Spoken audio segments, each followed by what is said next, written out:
মুখোশ, লাল মুখোশ পরা আছে মাথায়। কি মনে হচ্ছে কারা? এখন চিনতে পাইনি, এখন গ্রামের ছেলে নাকি। দিনাজপুরের ফুলবাড়ী পৌরসভার বুন্দিপাড়া গ্রাম বর্তমানে মাদক বিক্রেতাদের নিরাপদ আখড়ায় পরিণত হয়েছে। মাদক ব্যবসায়ীদের কর্মকাণ্ডের প্রধান বাধা হয়ে দাঁড়ানো বাসাবাড়ির সিসি ক্যামেরা রাতের আধারে ভেঙে ফেলা হচ্ছে।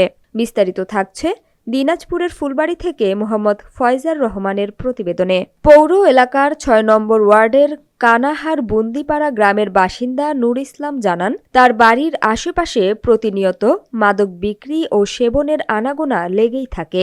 নিজের নিরাপত্তার কথা ভেবে তিনি নিজ খরচে বাড়ির বাইরে ৩টি সিসি ক্যামেরা স্থাপন করেন, কিন্তু মুখে মাস্ক পরা ২ ব্যক্তি তার সিসি ক্যামেরাগুলো ভেঙে ফেলে এবং তার ছিঁড়ে দেয়। মাদক ব্যবসা হয়, ছেলেপেলেরা জেলে উৎপাত করে। এই ছেলেপেলেগুলোর জন্য আমি এই সিসি ক্যামেরা লাগাইছি, যাতে এই জায়গাটা প্রোটেকশন থাকে, এই রাস্তাটা গোড়াটাই। তো তারপরে গত বেশ আছে, আমি বহুদিন লাগাইছি।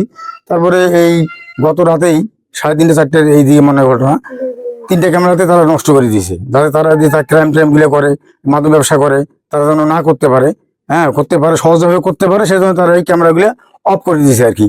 অফ করে দিয়ে ভাঙিয়ে ফেলছে। এই ক্যামেরাগুলো আমার নিজস্ব পয়সায় লাগা। কটা লাগাছিল? 3টে, এবং 3টাতে তারা ভাঙছে। 3টায় ভাঙছে, এবং সম্ভবত এগুলো লোকালে ছেলেপেলে। আর ওই আমার এখানে যে পাশের বাড়ি ওই যে আতিনুর আছে, এরা হলো মাদক ব্যবসায়ী। এরা মাদক ব্যবসায়ী, এর সাথে লিঙ্ক আছে ওই যে সিদ্দিক নামে একটা ছেলে, তারপরে আকাশ আছে। এই ধরনের ছেলেগুলো আছে, এরা এদের সাথে লিঙ্ক হয়ে কাজ করে। এখানে প্রায় করে আসা করে, আমি 2-3 দিন ধরছিও, আবার কথা বলছি তাদের সাথে। আবার মাঝখানে বেশ কিছুদিন আসে নাই, আবার নতুন করে তারা উৎপাত শুরু করছে। বন্ধ হোক, সমাজ অন্তত নষ্ট হয়ে গেল। সমাজের ছেলেপেলে সব তো আমাদের যে জেনারেশনটা আসতেছে, এটা তো পুরোটাই ধ্বংস হয়ে যাচ্ছে এই মাদক দ্রব্যের কারণে।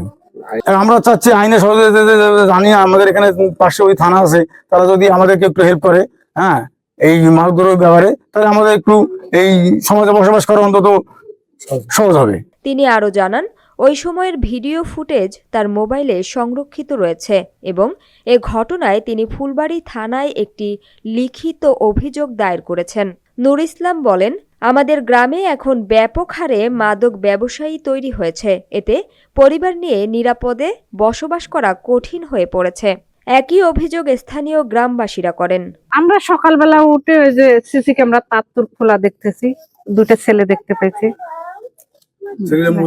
মুখোশ, লাল মুখোশ পরা আছে মাথায়। কি মনে হচ্ছে কারা? এখন চিনতে পাইনি, এখন গ্রামের ছেলে নাকি। ধারণা ওরাই খুলছে, মাদক ব্যবসা করে বাড়ির আমাদের পাশে। ভালো করতে লাগবে না, রাতের বেলা অনেক আসে তো, ছেলেপেলেরা অনেক ঢোকে, আমরা ধরি। আর নষ্ট হয়ে যাচ্ছে না, ছেলেপেলেরা আমাদের আছে, মানুষ করতে হবে না।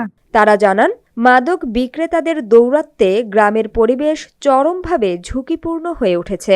মাদক ব্যবসা চলে আসতেছে, আমরা বাধা দিলে বিভিন্ন ধরনের আমাদের সঙ্গে খারাপ আচরণ করে।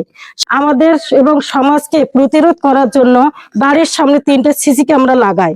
সিসি ক্যামেরা লাগাতে ওদের বিঘ্ন ঘটায়। এই বাধা হওয়াতে তারা মাল পাচার করতে অসুবিধা, যার কারণে মধ্যরাতে আসে, তারা সিসি ক্যামেরা ভাঙে দেয়। এই সিসি ক্যামেরা ভাঙে দেওয়ার পেছনে কি রহস্য আমরা জানতে চাই। সিসি ক্যামেরা ভাঙে দেওয়ার পরে আমরা হয়তো সন্দেহ করি যে কোনো ডাকাত ঢোকে, ওই ডাকাত হয়তো চুরি চামারি করে, যে তদন্ত করে দেখি এখানে কোনো চুরি চামারি হয় না। তাই আমাদের প্রশ্ন হলো, সিসি ক্যামেরা ভাঙে দেওয়ার পর এর পেছনে রহস্যটাকে অন্ধকার করে কি ঘটনাটা ঘটলো, এর পেছনের রহস্যটা কি আমরা সবাই জানতে চাই। এবং রহস্যতে আপনারাও যদি সহযোগিতা করেন, আমরা মাদক মুক্ত দেশ এবং গ্রাম চাই। আমাদের ভবিষ্যৎ ছেলে মেয়েরা নষ্ট হয়ে যাচ্ছে, ভবিষ্যৎ ছেলে মেয়েদের যেন ভবিষ্যৎ উজ্জ্বল হয়, এটাই আমরা শুভকামনা করি। প্রশাসনের দৃষ্টি আকর্ষণ করতেছি, আপনাদেরও সহযোগিতা কামনা করতেছি। স্থানীয়দের দাবি, দ্রুত মাদক ব্যবসায়ীদের চিহ্নিত করে আইনের আওতায় আনা হোক, তা না হলে পরিবার পরিজন নিয়ে নিরাপদে বসবাস করা দুরূহ হয়ে পড়বে। এ বিষয়ে ফুলবাড়ী থানার অফিসার ইনচার্জ আব্দুল লতিফ শাহ বলেন, অভিযোগ পাওয়া গেছে, তদন্ত সাপেক্ষে প্রয়োজনীয় আইনগত ব্যবস্থা নেওয়া হবে।